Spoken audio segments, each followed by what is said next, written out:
Hello coaches, this is going to be our first video of 3 to demonstrate the skills that the kids are going to be assessed for the outcomes analysis that Acing Autism is doing. The first skill that we're going to test is balancing the ball on the racket. We sometimes call this the egg and spoon.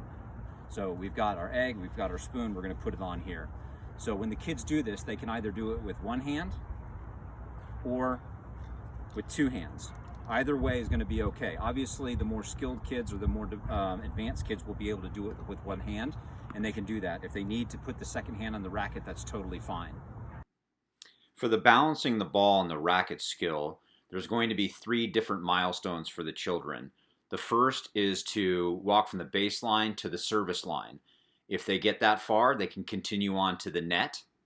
If they can get to the net successfully, then they can turn around and come all the way back to the baseline. If the child isn't able to successfully balance the ball on the racket from the baseline to the net and back, the first modification that they're going to do is to take 2 hands on the racket. The next modification is going to be to hold the racket frame with 2 hands.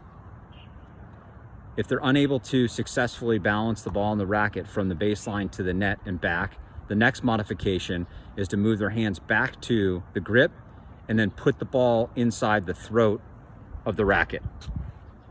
And then finally, the last modification is going to be you as the coach to help them stabilize the racket by holding onto the frame while they hold the grip.